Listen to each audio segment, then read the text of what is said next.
Hi friends, welcome to our channel. இன்றைக்கி நம்ம சேனலில் ஒரு சூப்பரான வெஜ் சிக்கன் கிரேவி தான் பார்க்க போகிறோம். இது இட்லி, சப்பாத்தி, பூரிக்கெலாம் ரொம்பவுமே டேஸ்ட் அல்டிமேட்டாக இருக்கும். ஸோ வாங்க எப்படி செய்கிறதுன்னு பார்க்கலாம். இது செய்கிறதுக்கு ஸ்டவ் ஆன் பண்ணி ஒரு பேன் வச்சு பேன் ஹீட் ஆனவினே பட்டை, லவங்கம், இந்த ஸ்பைசி மசாலாலாம் போட்டு அது கூடவே ஒரு ஸ்பூன் அளவுக்கு சோம்பு, ஒரு ஸ்பூன் அளவுக்கு சீரகம், ஒரு ஸ்பூன் அளவுக்கு பெப்பர் தூள் போட்டு நல்லா ஃபஸ்ட்டு ட்ரை ரோஸ்ட்டு பண்ணிக்கோங்க. ஒரு 2 மினிட்ஸ் அளவுக்கு ட்ரை ரோஸ்ட்டு பண்ணி எடுத்துக்கோங்க.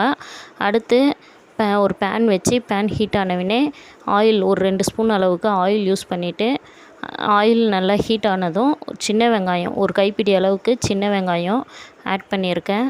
அது கூடவே ஒரு 2 துண்டு அளவுக்கு இஞ்சி போட்டிருக்கேன். அந்த இஞ்சி கொஞ்சம் ஃப்ரை ஆனவினே பூண்டு 10 பல் அளவுக்கு பூண்டு போட்டிருக்கேன். அதையும் போட்டு நல்லா ப்ரௌனிஷாக நல்லா டீப் ஃப்ரை பண்ணி எடுத்து ஒரு பிளேட்டில் வச்சுக்கோங்க. அடுத்து அதே பேன்லேயே ஒரு 4 ஸ்பூன் அளவுக்கு ஆயில் யூஸ் பண்ணி கடுகு, சோம்பு இதை மட்டும் ஆட் பண்ணி கடுகுலாம் நல்லா பொரிஞ்சவினே பெரிய வெங்காயம் ஒரு 2 மீடியம் சைஸ் வெங்காயம் கட் பண்ணி வச்சுருக்கேன்.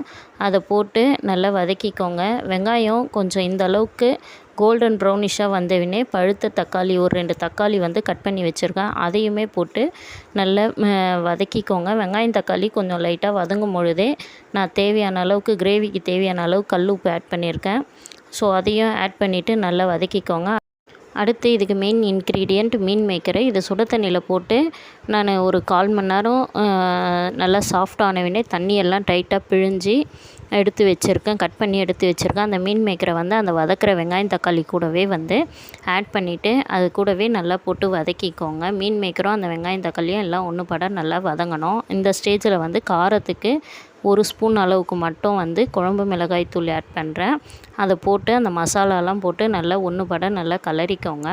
நம்ம எடுத்து வச்சுருந்த இந்த ட்ரை ரோஸ்ட் பண்ணி வச்சுருந்த இந்த சோம்பு, பட்டை, லவங்கம் இதெல்லாம் ஒரு தேங்காய் ஒன்று வச்சு ஃபஸ்ட்டு அரைச்சிக்கோங்க. அது கூடவே நம்ம வதக்கி வச்சுருந்த வெங்காயம் தக்காளி எல்லாம் போட்டு நல்லா தண்ணி ஊற்றி இந்தளவு ஃபைன் பேஸ்ட்டாக அரைச்சிக்கோங்க. அரைச்சிக்கிட்டு நம்ம ஆல்ரெடி வதக்கி வச்சுருந்த மீன் மேக்கர் கூட இந்த பேஸ்ட்டை எடுத்து போட்டு நல்லா ஒன்று பட மசாலாலாம் நல்லா ஒன்று பட வதக்கிக்கோங்க.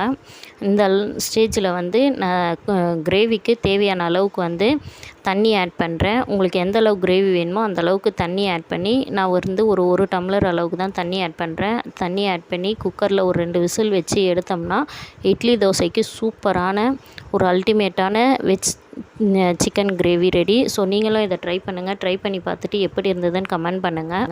இந்த வீடியோ பிடிச்சிருந்தால் லைக் பண்ணுங்கள், ஷேர் பண்ணுங்கள், கமெண்ட் பண்ணுங்கள். மறக்காமல் நம்ம சேனலை சப்ஸ்கிரைப் பண்ணிக்கோங்க. தேங்க்ஸ் ஃபார் வாட்சிங்.